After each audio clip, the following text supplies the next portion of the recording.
Virtual reality headset পরে ব্যবহারকারীরা এখন হাত নেড়ে এবং কবজির মোচড়ে একজোড়া ভার্চুয়াল ডানা নিয়ন্ত্রণ করতে পারেন। এই মাইক্রোফেয়ারগুলো তেজস্ক্রিয় ওষুধ হিসেবে কাজ করে এবং বিটা বিকিরণ নির্গমন করে। মস্তিষ্কের কার্যকারিতা নিয়ে চালানো গবেষণা, দীর্ঘমেয়াদী মহাকাশ ভ্রমণ, কিভাবে মানুষের জ্ঞানীয় নিয়ন্ত্রণ। এই বানরের দেহের দৈর্ঘ্য ৬০ থেকে ৭০ সেন্টিমিটার। এদের লেজ ৮০ থেকে ৯০ সেন্টিমিটার পর্যন্ত লম্বা হয়। বিস্ময়ে মোড়া রহস্যে ঘেরা আমাদের এই পৃথিবী, সীমাহীন মহাশূন্য থেকে মহাসাগরের অতল গহ্বর, প্রকৃতির পরতে পরতে লুকিয়ে আছে জ্ঞানের অফুরন্ত ভাণ্ডার। দূর দূরান্তের মহাবিশ্বের অপার রহস্য, অন্যদিকে অণুজীবের জটিল জগৎ। এই দুই বিপরীত স্রোত বয়ে আনছে বিস্ময়ের ধারাবাহিকতা। আধুনিক বিজ্ঞান প্রতিনিয়ত উন্মোচন করে চলেছে প্রকৃতির সেই অজানা জগৎকে। নতুন আবিষ্কার আর উদ্ভাবনের হাত ধরে আমরা পৌঁছে যাচ্ছি প্রকৃতি আর মহাবিশ্বের বিস্ময় গাথার দোরগোড়ায়। অজানা সেই জগৎ সম্পর্কে জানতে এবং জানাতে আমাদের নিয়মিত আয়োজন বিজ্ঞান ও প্রকৃতি। আপনাদের সঙ্গে আছি আমি হোসনে মোবারক। দর্শক, শুরুতে বিজ্ঞান ও প্রযুক্তি।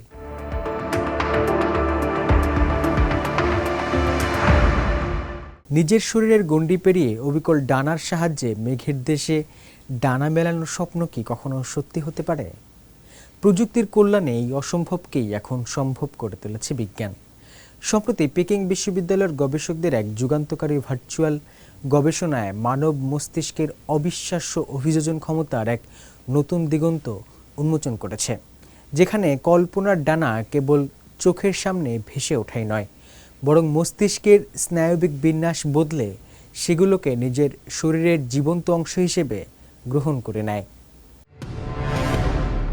মানুষের মস্তিষ্ক কি কখনো নিজের শরীরের বাইরে গিয়ে নতুন কোনো অঙ্গকে নিজের শরীরের অংশ বলে মেনে নিতে পারে? সম্প্রতি এক চমকপ্রদ ভার্চুয়াল রিয়েলিটি ভিত্তিক গবেষণায় এই প্রশ্নের অত্যন্ত ইতিবাচক উত্তর দিয়েছেন বেইজিংয়ের পেকিং বিশ্ববিদ্যালয়ের একদল গবেষক। তাদের এই গবেষণাটি ব্রেন কম্পিউটার ইন্টারফেস এবং স্মার্ট এক্সোস্কেলটনের মতো মূর্ত বুদ্ধিমত্তা বা এমবডিয়েটেড ইন্টেলিজেন্স প্রযুক্তির উন্নয়নে খুলে দিয়েছে নতুন দিগন্ত।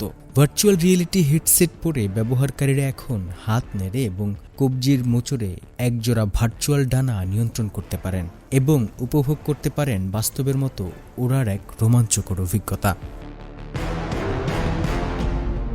চীনা গবেষকদের তৈরি একটি অত্যন্ত নিখুঁত অপটিক্যাল মোশন ক্যাপচার সিস্টেমের মাধ্যমেই মূলত এই ইমার্সিভ বা সর্বগ্রাসী বাস্তবসম্মত অভিজ্ঞতা অর্জন করা সম্ভব হয়েছে। ১ ডজনেরও বেশি ক্যামেরার সাহায্যে প্রতিটি নড়াচড়া অত্যন্ত সূক্ষ্মভাবে ট্র্যাক করা হয়, ফলে ব্যবহারকারীর হাতের সাথে তাল মিলিয়ে ভার্চুয়াল ডানাগুলো রিয়েল টাইমে ডানা ঝাপটানো, ওপরে ওঠা, নিচে নামা বা মোড় নেয়ার মতো কাজগুলো করে।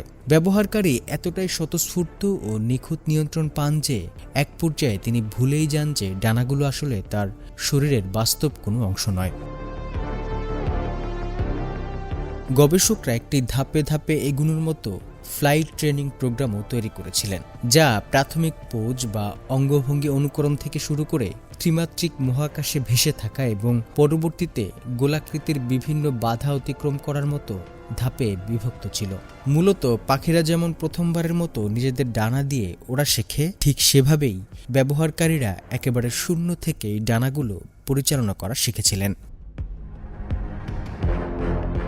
মাত্র ১ সপ্তাহ ভার্চুয়াল ফ্লাইটে প্রশিক্ষণের পর কার্যকরী ম্যাগনেটিক রেজোনেন্স ইমেজিং স্ক্যানে এক অবাক করা পরিবর্তন দেখা যায়। স্বেচ্ছাসেবকরা যখন আবার ডানাগুলোর ছবি দেখতেন, তখন তাদের মস্তিষ্কে ডানাগুলোর স্নায়বিক রূপ বা নিউরাল রিপ্রেজেন্টেশন তাদের নিজেদের উপরের বাহুর কাছাকাছি চলে এসেছে এবং সংবেদনশীল ও মোটর সংক্রান্ত মস্তিষ্কের অঞ্চলগুলোর মধ্যকার সংযোগ আরও শক্তিশালী হয়েছে।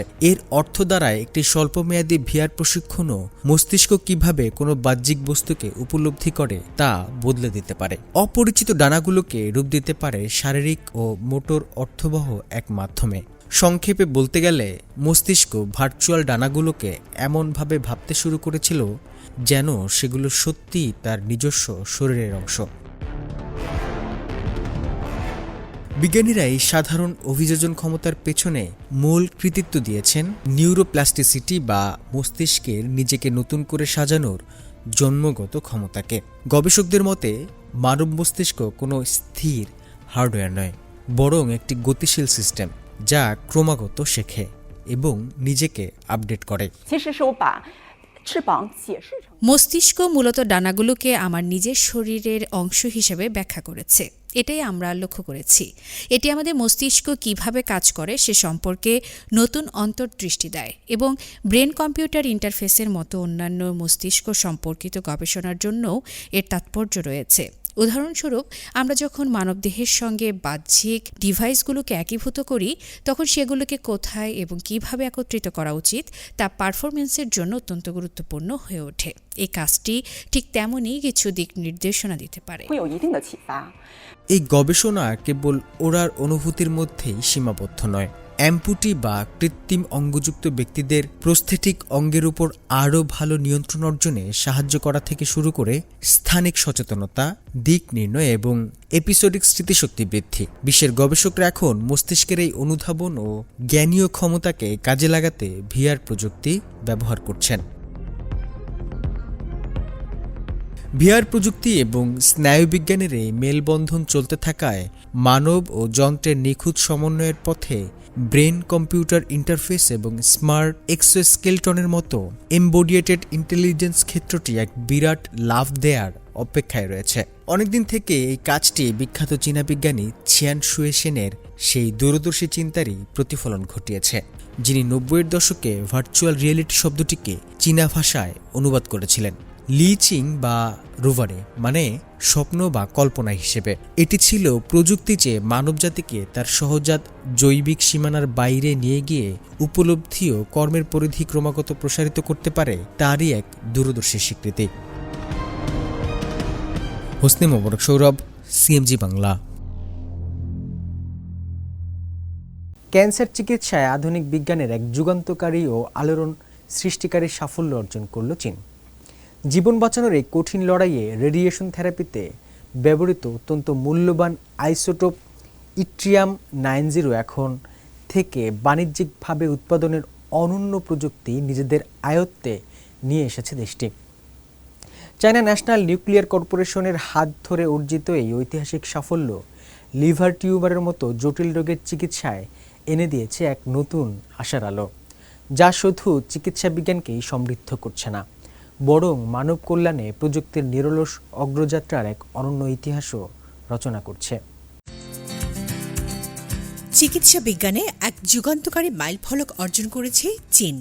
রেডিয়েশন থেরাপিতে ব্যবহৃত অত্যন্ত গুরুত্বপূর্ণ আইসোটোপ ইট্রিয়াম-90 বাণিজ্যিকভাবে চুল্লিতে উৎপাদনের প্রযুক্তি সফলভাবে আয়ত্ত করেছে দেশটি। সম্প্রতি চায়না ন্যাশনাল নিউক্লিয়ার কর্পোরেশন সিএনএনসি এই সাফল্যের কথা জানিয়েছে। সিএনএনসির অধীনস্থ জেজিয়াং প্রদেশের ছিনশানের পারমাণবিক বিদ্যুৎ কেন্দ্রের চুল্লিতে উৎপাদিত ইট্রিয়াম-90 কাচের মাইক্রোফেয়ারগুলো সমস্ত প্রয়োজনীয় পরীক্ষা সফলভাবে উত্তীর্ণ হয়েছে, যা এখন ব্যাপক উৎপাদনে যাওয়ার পথ উন্মুক্ত করেছে।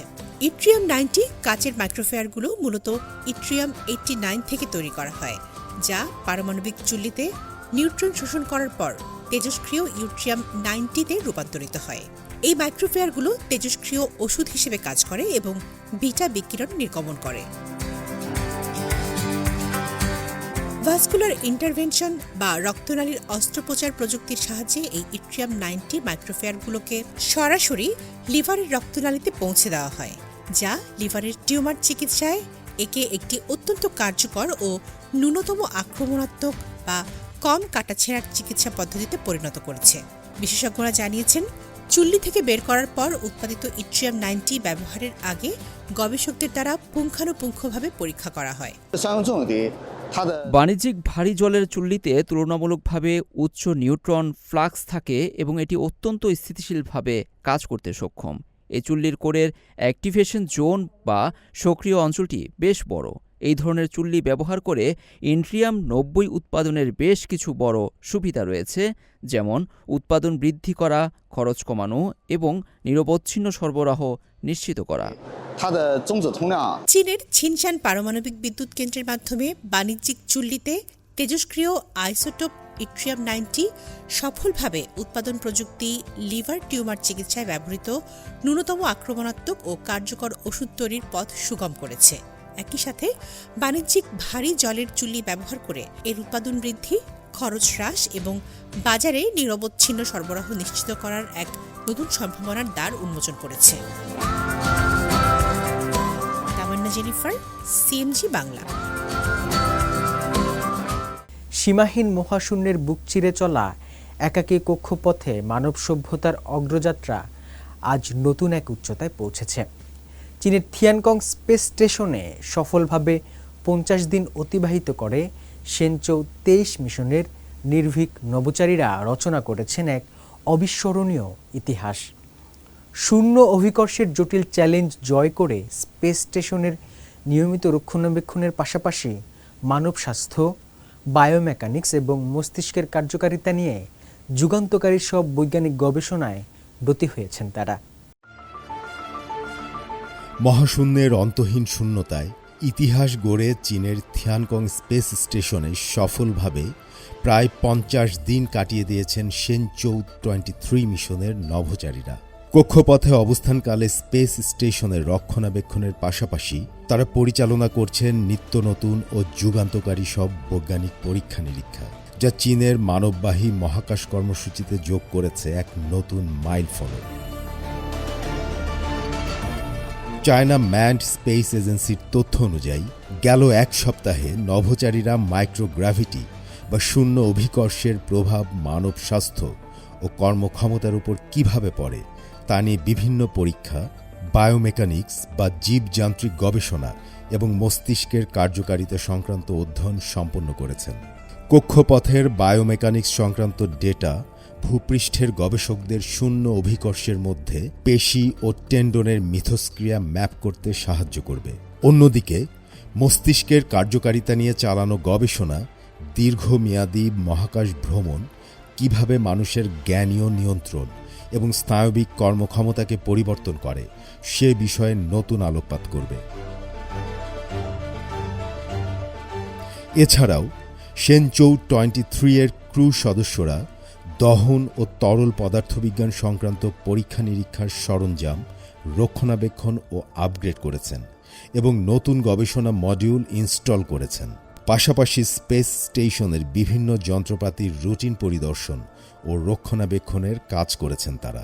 এমনকি স্পেস স্টেশনে প্রথমবারের মতো আত্মপ্রকাশ করা, আপগ্রেড করা বডি মাস মেজারমেন্ট ডিভাইস বা শরীরের ভর পরিমাপক যন্ত্রের পরীক্ষাও সফলভাবে সম্পন্ন করেছেন।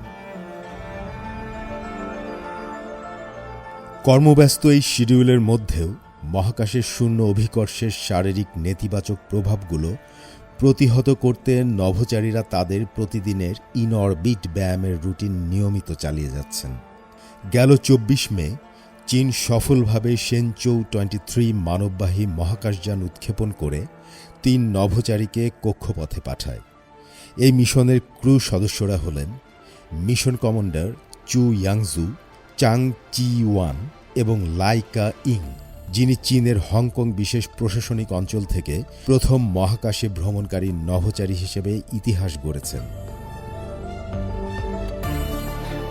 সিএমএস এর পরিকল্পনা অনুযায়ী এই নভোচারীরা মহাকাশে 1 বছরব্যাপী অবস্থানের একটি দীর্ঘমেয়াদী গবেষণার প্রস্তুতি নিচ্ছেন। এই বর্ধিত মিশনের সময় ক্রু সদস্যরা মহাকাশ জীবন বিজ্ঞান, পদার্থবিজ্ঞান, microgravity fluid physics, aerospace medicine এবং নতুন মহাকাশ প্রযুক্তির মতো সীমান্ত ক্ষেত্রগুলোতে 100টিরও বেশি নতুন বিজ্ঞান ও অ্যাপ্লিকেশন প্রজেক্ট বা প্রকল্প বাস্তবায়ন করবেন। সাকিব সিকান্দার, সিএমজি বাংলা।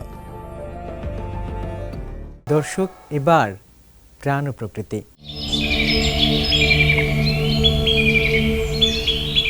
চীনের মাউন্ট ফ্যানচিংয়ের ঘন বনে বাস করা কুইচো স্নাবনোস্ট বানর একটি অত্যন্ত বিরল ও বিলুপ্তপ্রায় প্রজাতি। যা কেবল এই অঞ্চলেই দেখা যায়। নীলাভ মুখমণ্ডল ও দীর্ঘ লেজের এই প্রজাতিটি সম্পূর্ণ বৃক্ষবাসী এবং এক প্রভাবশালী পুরুষের নেতৃত্বে জটিল পারিবারিক সামাজিক কাঠামোতে বাস করে।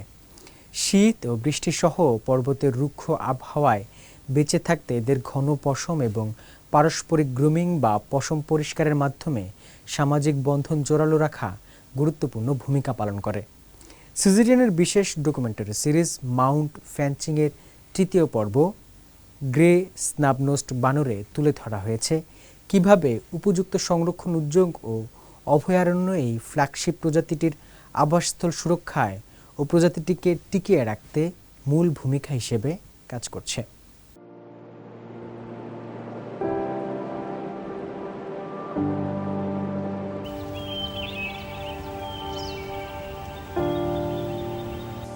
চীনের সমস্ত চ্যাপ্টানাকের বানরের মধ্যে ছাই রঙের বানর বা গ্রে স্নাব নোস্টের সংখ্যা সবচেয়ে কম। এদের বিস্তৃতি সবচেয়ে সীমাবদ্ধ এবং এটি সবচেয়ে বিপন্ন এক প্রজাতি। এটি জায়ান্ট পান্ডার চেয়ে কোনো অংশে কম মূল্যবান নয়। এদের সংখ্যা মাত্র 800-র কিছু বেশি, যার সংখ্যা জায়ান্ট পান্ডার চেয়েও কম।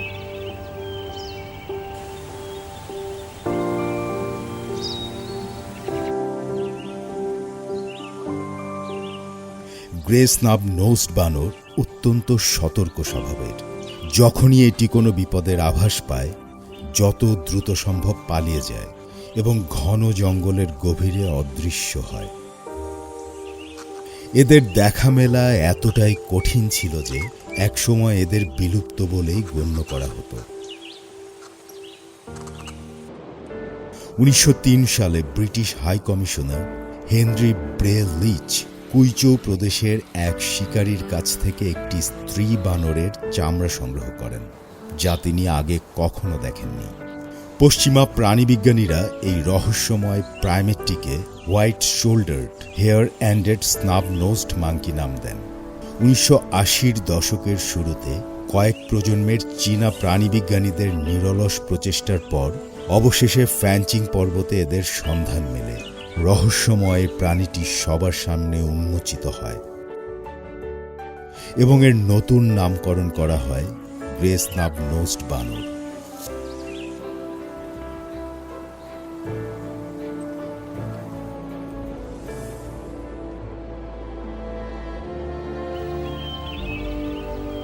ইতিহাস জুড়ে কুইচৌয়ের উত্তর পূর্বাঞ্চল এবং সিচুয়ান প্রদেশের দক্ষিণ পূর্বাঞ্চলে গ্রে স্নাব নোস্ট বানর পাওয়া যেত। তবে প্রাকৃতিক পরিবেশের পরিবর্তনের কারণে এদের আবাসস্থল ধীরে ধীরে সংকুচিত হয়ে ফ্যানচিং পর্বত এলাকায় সীমিত হয়ে পড়ে। 300 বর্গ কিলোমিটারেরও কম এলাকায় এরা বহির্বিশ্ব থেকে বিচ্ছিন্ন হয়ে বসবাস করছে।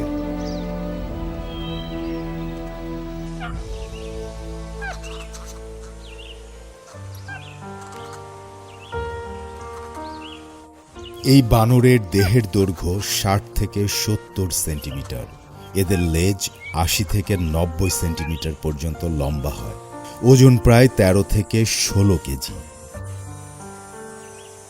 লেজটি গরুর লেজের মতো দীর্ঘ সরু,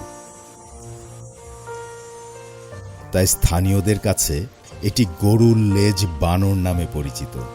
গাছে লাফিয়ে চলার সময় এই লম্বা লেজ তাদের ভারসাম্য বজায় রাখতে সহায়তা করে, যার ফলে তারা গাছের কচি ডালপালা, ফুল ও ফলমূল সহজে নাগাল পায়।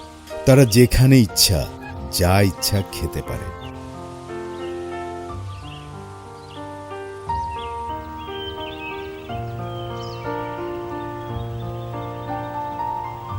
অধিকাংশ স্নাব নোজড বানর প্রজাতির ক্ষেত্রে প্রাপ্তবয়স্ক স্ত্রী বানর সাধারণত প্রতি 2 বছরে একটি বাচ্চার জন্ম দেয়, কিন্তু গ্রে স্নাব নোজড বানরের ক্ষেত্রে প্রজননের হার প্রতি 3 থেকে 6 বছরে মাত্র একটি।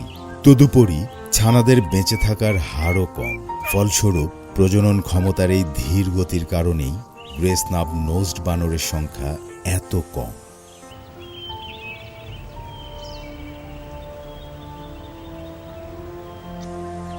চল্লিশ বছরের সংরক্ষণের পর যখন এদের প্রথম আবিষ্কার করা হয়েছিল তখন সংখ্যা 400টিরও কম ছিল, তবে তারা বেড়ে এখন সংখ্যায় দ্বিগুণ হয়ে 800রও বেশি হয়েছে।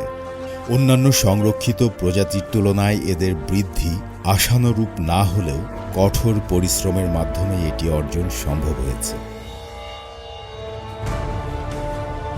জনসাধারণের মধ্যে পরিবেশগত সচেতনতার বৃদ্ধির সাথে সাথে হয়তো ভবিষ্যতের কোনো একদিন এই গ্রে স্নাব নোজড বানররা ফ্যানচিং পর্বতের সীমানা ছাড়িয়ে আরও ছড়িয়ে পড়বে এবং প্রাকৃতিক বিশ্বের এই মনোমুগ্ধকর পরিবেশে তাদের পূর্বপুরুষদের মূল আবাসস্থল আবারও পুনরুদ্ধার করতে পারবে।